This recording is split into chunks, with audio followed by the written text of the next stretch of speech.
for all the enriching dialogue. This is an example of the kind of conversations that we want to promote, with the podcast, with the animation, bringing different experts and civic food networks together. So in this spirit is that I'm grateful to officially launch the Fair Food Futures podcast series. So my name is Dr. Daniel Cruz. I am a researcher at the University of Queensland. I'm focusing on food movements and community development. And I'm also the coordinator of the Green Pea Community Farm, which is a farm and a community hub led by 61 refugees and their families in North Brisbane. So in terms of the podcast, so basically, after engaging with over 100 stakeholders of the food system, we thought that facilitating a platform for dialogue and for the creation of partnerships would be beneficial to the fair food movement in Australia. And therefore, the Fair Food Futures podcast series explored the stories and visions for change of community food networks in Australia as they seek to progress transformations towards sustainable food futures. And it also identifies the strategies, the challenges, and opportunities for making civil society's vision for fair food futures come to life.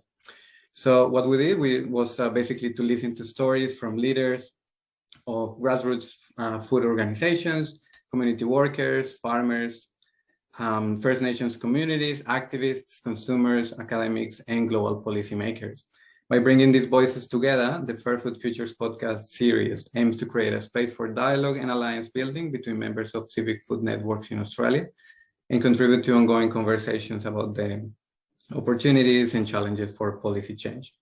So as Kia mentioned, a little bit of the, in terms of the background of the podcast series, we were funded by Future Earth, specifically about by the Pathways Initiative. So early this year, the Fair Food Futures was able to be awarded the communication grant. Now, in terms of the method that we use to produce the podcast, we use methods of participatory community development and communication for social change. And we did this because we really wanted to ensure a dialogical and reflective process aimed at the creation of partnerships between the different stakeholders of the food system. So I like to think about the podcast series as a scientific article. So it has a structure to it. So we've got 7 episodes.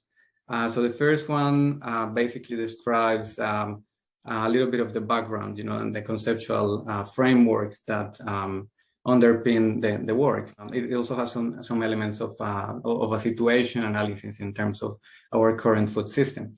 Then the 4 following episodes describe and share local case studies from different organizations here in Australia. And the final episode discusses the challenges and opportunities for policy change. All right. So I'd like to provide a little bit more of detail on each of the episodes.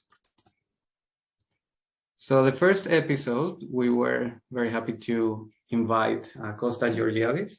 So the title of the episode is Creating Fair Food Futures in Australia, a yarn with Costa Georgiadis. So basically here we describe a little bit of the background information behind the Fair Food Futures. Dr. Kia Smith, she shares some of the findings of the project, and then they engage in a dialogue around the problems around the current food system. And what is really interesting also is that Costa explained what his fair food future, right? So imagining that he had a magic wand, he basically described what he would like to see. And then he also describes, key case studies that are actually materializing some of those ideas. Then the second episode is called You Don't Get Justice Merely by Surviving the System, a food justice conversation with Dr. Raj Patel. So we were also very fortunate to invite him along to this podcast. So here basically, the topic goes around the concept of food justice and food security, and the context of resistance globally, and also the role that alliances play in supporting fair food futures. In this episode, also, Kia also talks about the different pathways that came as a result of the project. Then in our third episode called Practicing Intersectional Solidarity and Care with First Nations, Grassroots, and Refugee Communities, we talked to the Your Farm initiative and the Green Pea Community Farm, and also with the UQ Reconciliation Garden. So basically, in these episodes, we talk about the strategies to build solidarity and care, and also the experiences of marginalization that refugees and First Nations communities have experienced in the food system, and also again highlighting the key role that alliances play in this process. Then we've got the fourth episode. It's called Resilience Beyond Crisis: The Power of Connecting Producers and Consumers. So here we invited Loop Growers, Blue Dog Farm, and the Neighborhood Farm. Basically, they spoke about the recent crises they had faced, for instance, with the recent floods at the beginning of the year. And most importantly, they talk about the strategies to build solidarity and care, and also how resilience is evidenced on the ground, mainly through social networks.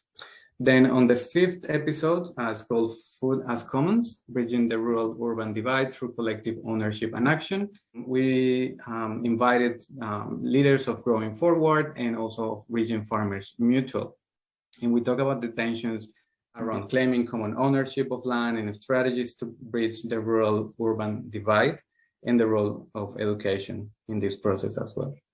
Then on the sixth episode, we invited Dr. Rachel Carey and leaders of the North District City Farm. And this episode is called Food and Rights for All, the missing conversation about hunger and land access in Australia. Here we talk about what the right to food is. We talk about the hidden hunger in Australia, policy solutions or policy mechanisms, the role of education, and the role of alliances between grassroots organizations and policymakers. And finally, in the seventh episode, it's called Civil Society in Local and Global Food Policymaking, a dialogue with UN experts Dr. Nora McKeown and Maggie Carter from UN RISD. In this one, we talk about the policy mechanisms to materialize those visions of civic food networks. And we talk about at a national and a global level as well. And we also discuss real-life examples of food movements and the role of public participation, which is really aligned to the discussion that we just had today.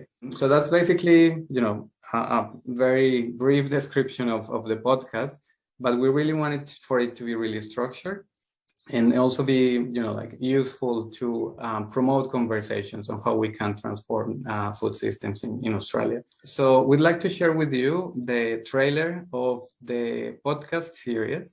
But before, I think it's important to highlight and to mention that Joanna was our amazing host during the podcast. So first, I'd like to ask Joanna, maybe if you'd like to share some about your experience facilitating these conversations. Yeah, sure. So I think one of the aims that we had with the podcast was to sort of highlight the great organisations that are already doing really important work in the food system. And sometimes as individuals, I think we feel really maybe lost and a bit powerless regarding how do we even begin to make change. But I think, for me, it was really inspiring to meet people who were sort of already making change from the ground up and hearing their stories. And I hope that's sort of how listeners experience it as well. And the other thing that sort of came through to me when I was hosting is the kind of the common threads that came through all of the episodes, really. Although we have divided them into the rough themes that Daniel just mentioned, I think throughout, they really pick up on each other and they kind of show how all these things are really interconnected. And, the importance of taking a holistic view and understanding. But yeah, no, it was a really great experience to host this show. And I hope that everyone can have a chance to listen and enjoy it and share it around. Excellent. Thank you very much, Joanna. All right, so we're thrilled to share this with you. Basically, it tells the story about the podcast. This is the Fair Food Futures podcast. What would a fairer food system look like? And how do we get there?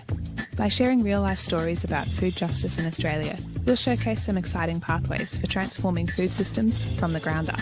Food prices now are higher than they were during the 2008 food price crisis. Inequity is intrinsic to capitalism. If I could, I would love to see market gardens in every suburb. Diversity is actually the big word in resilience in food growing. Who are we not inviting to the table for change? The justice comes not in surviving the system, but in fact, justice comes through transformation. transformations of systems of power. The heart and the energy and the soul of transformation comes from people.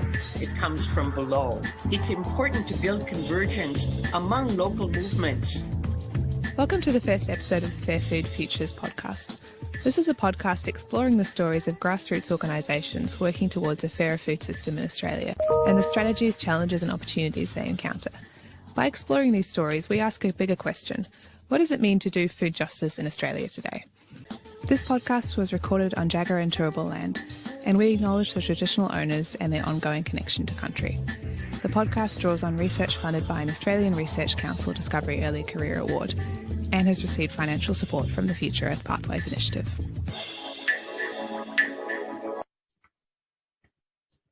All right, so that was the trailer. So you could listen to some of our guests. And we also want to share, like a sneak peek of some of the conversations that we had for our first two episodes. So the first one with Costa Georgiadis and the second one with Dr. Raj Patel.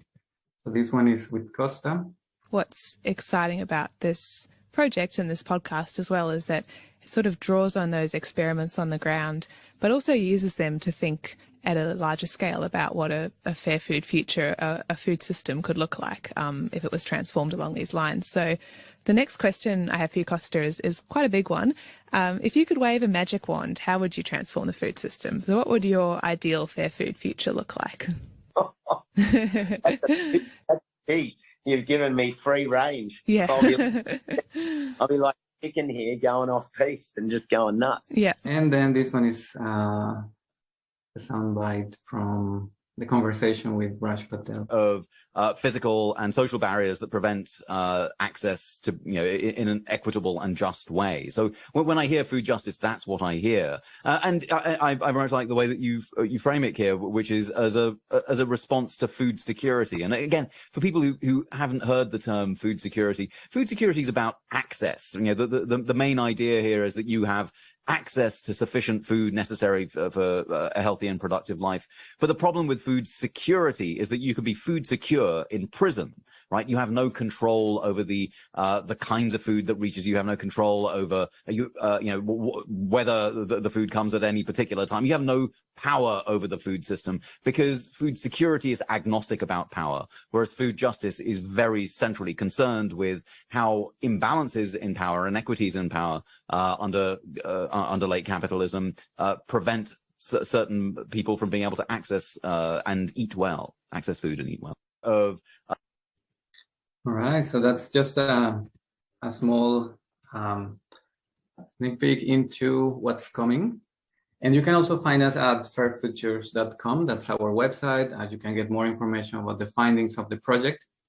Buzzsprout is our hosting platform, so you can listen to the podcast just getting there or in any of your podcast directories. And we've got also our Facebook, Twitter, Instagram, and our YouTube channel as well, where we are basically sharing a lot of the information. So basically, as we said, what we want to do is to create a platform where everyone can just participate and, we can continue these conversations. And I'd like to share some special thanks to the Australian Research Council that funded the project, Future Earth as well, VMP, and also the University of Queensland.